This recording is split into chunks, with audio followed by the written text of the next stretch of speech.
All right, welcome to our deep dive today. We are tackling U.S. economic policy under the incoming Trump administration, specifically zeroing in on his approach to international trade, which everybody's kind of buzzing about, right? Neither do I. So we've got two fascinating articles to kind of dissect here. One from LiveMint details Trump's ultimatum to the European Union on oil and gas. Yeah. And the other from NDTV covers Putin's take on the growing interest in BRICS. And what has me hooked is this. Is Trump signaling a return to protectionist policies? And how might this shake up global alliances like the EU and rising economic blocs like BRICS? It's a big question, and I think these sources give us some really interesting clues. So maybe we can unpack Trump's ultimatum first. Yeah, let's do that. He's basically demanding that the EU slash their trade deficit with the U.S. by drastically increasing their American oil and gas purchases. Right. Or else face tariffs. And he is not mincing words. The LiveMint article quotes his Truth Social post saying, otherwise it is tariffs all the way. All right, so he sounds pretty serious. But I mean, isn't the EU already a major buyer of U.S. energy? They are. They source a whopping 47% of its LNG and 17% of its oil imports from the U.S. So that makes them the biggest customer for American oil and gas exports. Okay, so what's the problem then? Why can't they just buy more? Well, you see, it's not that simple. The U.S. would probably need to either ramp up production or divert supplies from other key markets like Asia to meet that demand. And that could create kind of a domino effect across the global energy landscape.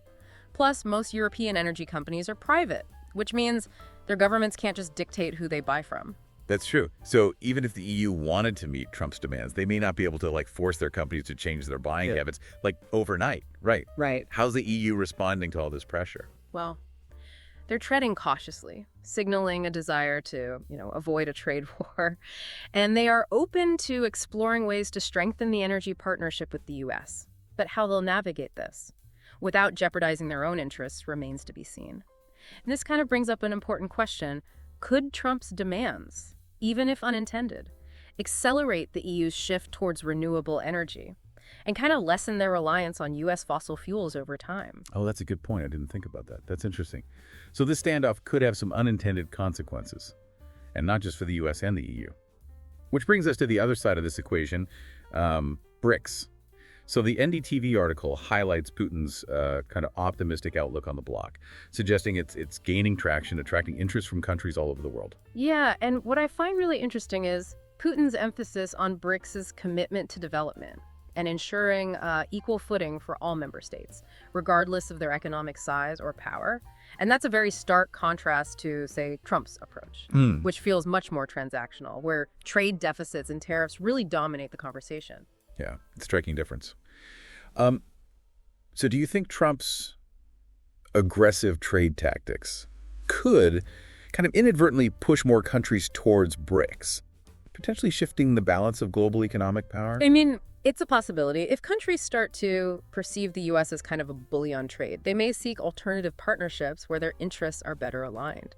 It's worth noting that the LiveMint article also mentions that Trump has issued similar tariff threats towards BRICS nations, particularly regarding, their potential challenge to the U.S. dollar's global dominance. This sounds like Trump might be viewing these emerging blocs, like BRICS, as economic rivals. No, that's the question, isn't it? And if he does, how will that shape his overall foreign policy? I think we need to keep in mind the ripple effects of all of these actions. The LiveMint article touches on this, but it's worth exploring further. How might Trump's demands impact U.S. energy companies? Would they even be able to meet the increased demand? And what are the risks and benefits for them? All good questions. And this leads to an even bigger question. Are we headed towards a more fractured global economy, one where trade barriers rise and supply chains become more regionalized? And if so, what does that mean for us? What does that mean for you and me? What everyday items might become harder to get? Or more expensive. Exactly. These aren't just abstract economic theories. These choices have real-world implications for everybody. We're talking about potential impacts on markets, prices, even access to the goods we all rely on. We definitely need to delve deeper into those consequences in the next part of our deep dive. So, so we explore these consequences. It's important to remember that history often offers, valuable lessons. Okay, I like that. I'm all ears. So are there any historical parallels that shed light on the potential outcomes of these protectionist policies? Well, some analysts draw comparisons to the protectionist measures implemented during the 1930s, which many economists believe actually worsened the Great Depression. Oh, wow. That's a scary thought. Are we basically repeating the mistakes of the past? I mean, it's a concern. History kind of teaches us that trade wars, they rarely have clear winners. More often than not, they lead to economic hardship for all parties involved. Tariffs, they can disrupt supply chains, leading to higher costs for businesses, which are often passed on to consumers.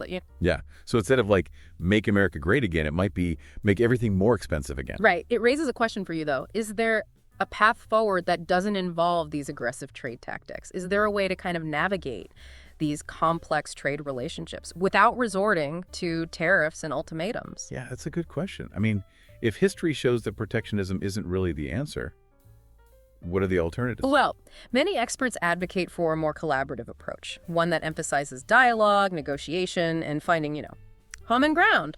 So instead of viewing trade as this zero-sum game, where one country wins at the expense of another, maybe there's a way to cultivate mutually beneficial relationships. Okay, I see what you mean.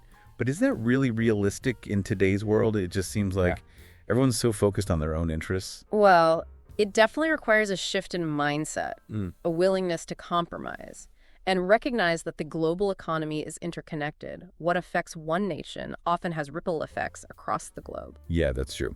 So how might these global shifts, whether it's towards protectionism or collaboration, how might those play out in our daily lives? Well, think about your investments. If trade tensions escalate, we could see increased market volatility, making it trickier to navigate the financial landscape. And if businesses face higher costs because of tariffs, they might have to make tough choices like raising prices, cutting jobs, even relocating operations. Right. So it's not just about abstract economic theories. It's about our jobs, our savings, our ability to afford, everyday necessities. Exactly. These global forces have very real personal consequences, and that's why it's so important to kind of be aware of these potential shifts and to consider how we can adapt and prepare. So you're saying we're not just passive bystanders in all of this. We actually have a role to play. Absolutely. We have the power to make informed choices, both as consumers and as citizens. Yeah, I mean, it's easy to feel overwhelmed and powerless when facing, global economic forces. So where do we even start? What are some concrete steps our listeners can take to navigate this, evolving landscape? What would you suggest? All right, so let's get practical. How can people prepare for this potential economic roller coaster? Yeah, I like that. Well, first and foremost, you gotta stay informed. Don't just skim headlines or social media. Dive into those reputable sources. Really understand the nuances of these trade disputes and analyze how they might affect your industry or investments. Knowledge is power, especially here. Yeah, that's solid advice. But beyond just staying informed, are there any concrete actions that folks should be considering? Should they be adjusting their investment portfolios? I've actually been toying with shifting some of my own investments towards emerging markets, given the potential rise of blocks like BRICS. What are your thoughts on that? It's definitely wise to be proactive. And while specific investment decisions are best made in consultation with a financial advisor, diversifying your portfolio is generally a smart move, particularly during times of uncertainty. You don't want to put all your eggs in one basket, right? So spreading the risk can help cushion the blow if one sector takes a hit. And exploring emerging markets could offer promising opportunities, but you got to do your research. Okay, so diversify, do your research, don't panic. Anything else? Don't underestimate the power of local investments. Supporting local businesses and communities not only helps stimulate your local economy, but can also reduce reliance on those global supply chains that might be disrupted by trade wars. Oh, okay. So a little bit of buy local patriotism can actually make a difference on the global stage. It can. And on a personal level, this might be a good time to kind of reevaluate your spending habits. Building up a financial cushion, cutting unnecessary expenses, focusing on essential needs. Those things can provide a sense of security if, economic conditions become more volatile. Right. It's about being proactive and taking control, rather than just feeling helpless in the face of all these global forces. Precisely. And don't forget the power of community, engaging in conversations about these issues, sharing knowledge and supporting each other. It can make a real difference. It's easy to feel overwhelmed when facing global challenges, but, collective action, it starts at the individual level. That's a powerful reminder. We're not just passive bystanders in this. Our choices, our actions, even our conversations can shape the world around us. Absolutely. And if we connect this back to the sources we discussed, it raises a pretty crucial question for all of us. Do we want a world defined by zero-sum competition, where one country's gain is another's loss, or do we strive for a more collaborative global system, where prosperity is shared and sustainable? Wow, that is the ultimate question, isn't it? And it's one we all need to grapple with, both individually and collectively. There's no easy answers. But by staying informed, engaging in thoughtful discussions, and making conscious choices, we can each play a role in shaping the future we want to see. Well said. The future is not predetermined. It's shaped by the choices we make today. That is a great point to end on. Thank you for joining us on this deep dive into the complex world of global economics. Until next time, stay curious, stay informed, and stay engaged.